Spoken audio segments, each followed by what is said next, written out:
13.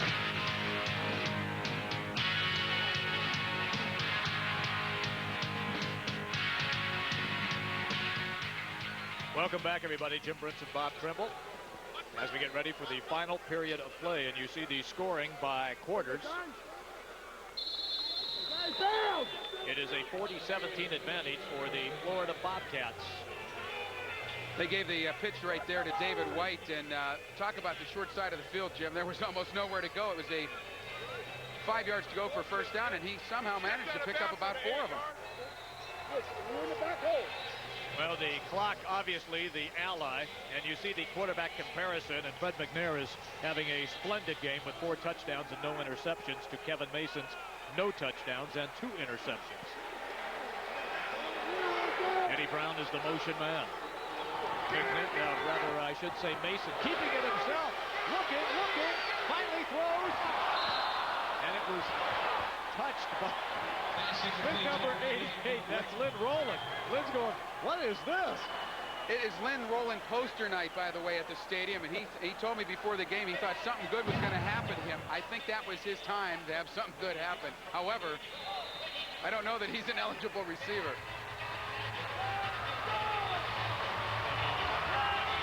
Once again, Buffalo in the red zone and struggling, trying to put points on the board. They've only scored 17 thus far.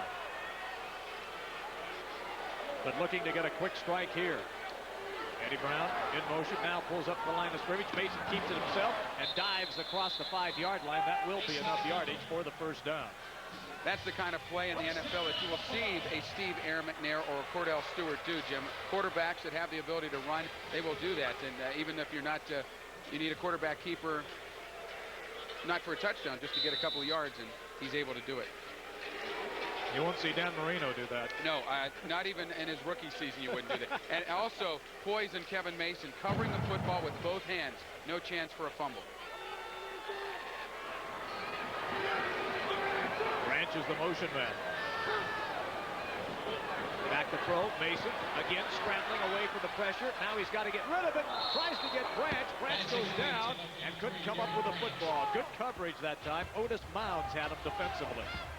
Good coverage by the entire Florida Bobcats team, Jim, because Kevin Mason going back to pass, looking for his primary receiver, flipped off him, went to a second receiver, again knocked out of the pocket, and Florida really putting the pressure on right now. Time very much becoming a factor. And Derek Branch trying to get himself open here with the coverage all over him. Works outside, comes back inside. Look at him trying to fend off the defensive back and still unable to catch the football, but that's good work by Derek Branch. 3 points does you no good. You need 6. Branch the motion man. They run straight ahead into the end zone. David White, touchdown, Buffalo.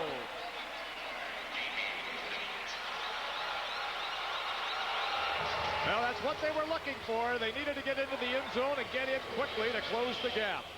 Again, just about 12 minutes left in this football game, and absolutely, Jim, you need to get scoring, and you need to get it very quickly.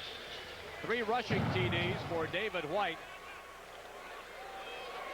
He's carried 4 times for 18 yards. David.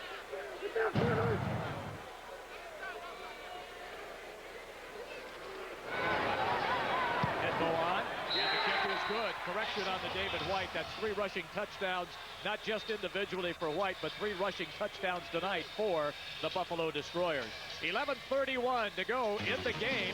Bobcats 40, the Destroyers 24. Now Buffalo trails by 16, but that can be wiped out in a hurry in this league. And this is an interesting number here right now. The Florida Bobcats, Jim, have been outscored 79-48 this season in the 4th quarter alone. And that includes tonight's touchdown by David White. Familiar face to everybody in Florida. Crash Jensen. Gotta love him. I loved it when he came in and played quarterback. Off the screen for Nitmo. It's Pratt who's got it, looking for running room, and finally as he crosses the 5, knocked down hard at the 8-yard line. And big Tony Jones coming back there, breaking up the wedge and getting inside to knock Pratt off his feet and keep that return inside the 10-yard line.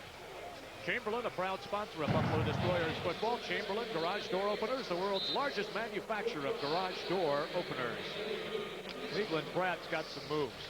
Well, when you're 5'7" and 160 pounds, you better. Low to the ground. Yeah, I can identify with that. Pratt is the motion man. They throw to him as he gets up to the 15-yard line, and Lee Cole is there defensively for Buffalo. Again, I understand the Buffalo defensive backs not wanting to get themselves beat deep, but I do feel it's imperative that they come up and try to make these plays and not give so much of a cushion, because Lee Cole comes into this picture quite a bit after the reception. You're going to have to decide to make a stand. Edinburgh College is where Cleveland Pratt went to school. By the way, the 175 is a little high. Generous, you might say. Almost picked off. Melvin Phillips was in the right position, got his hands on it, couldn't hold on. Really a very nice play by Melvin Phillips, who stands about 6'5". That's one of those ones where your eyes get awfully big, Jim. You see that football coming, and he had nothing but end zone in front of him, had he been able to catch it. But see, he reached up, and because of his height, was able to make that play. Those are the kind of plays the Destroyers are going to have to make to hold this Bobcats team off the offensive scoreboard and get the football back. And the crowd really getting into it now, too. Well, they understand what could take place here if indeed the Destroyers are able to make a stand and hold. And that'll be a flag right there.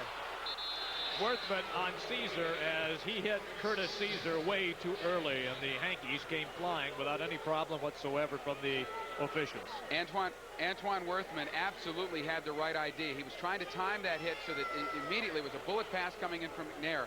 If Caesar got his hands on it, he wanted to time it to hit him and knock the ball interference, number 25, 8-yard penalty, automatic first down. But again, it's a first down, Jim, and keeping the drive alive. Again, you see him trying to make the play, but he came in there fully ahead of time.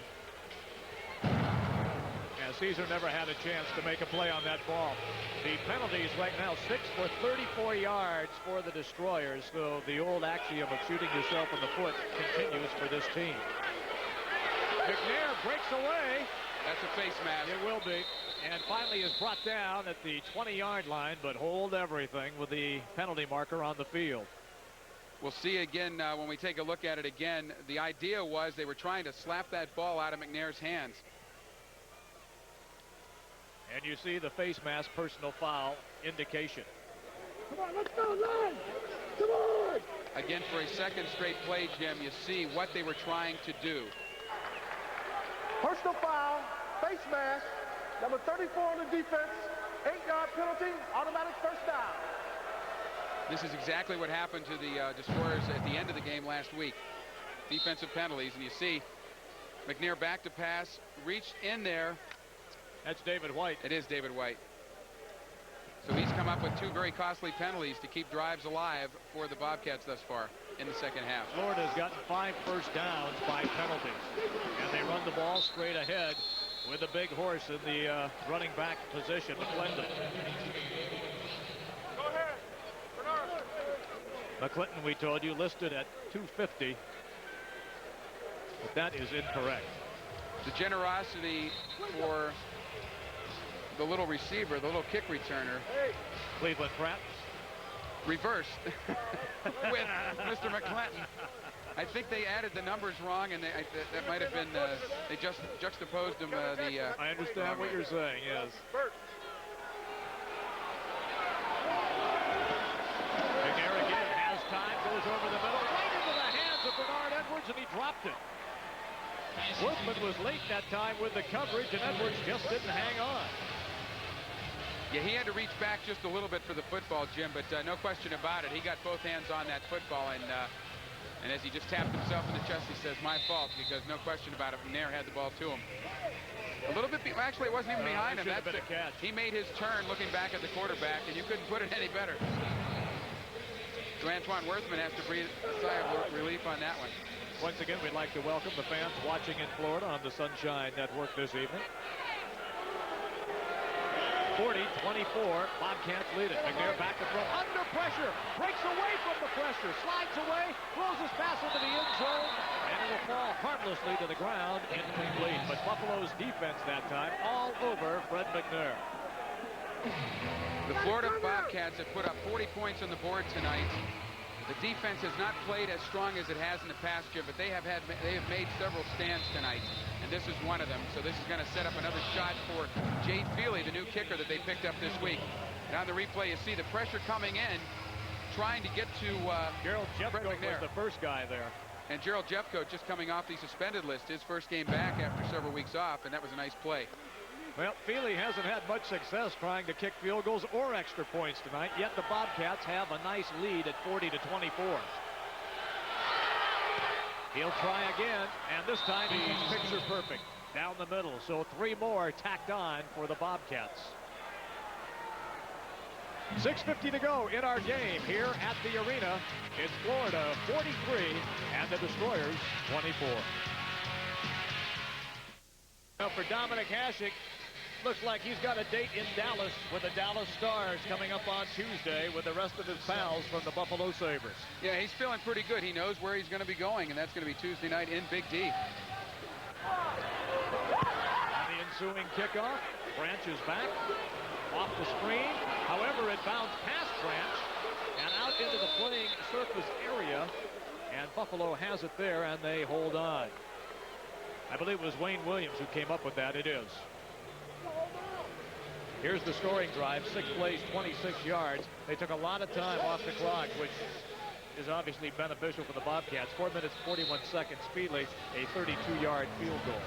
And unfortunately for the Destroyers, Jim, it's with that particular kickoff, no real return. They're going to have to drive the length of the field. This is one of those times when you would have liked to have had the ball, your drive starting at the 15 or 20-yard line.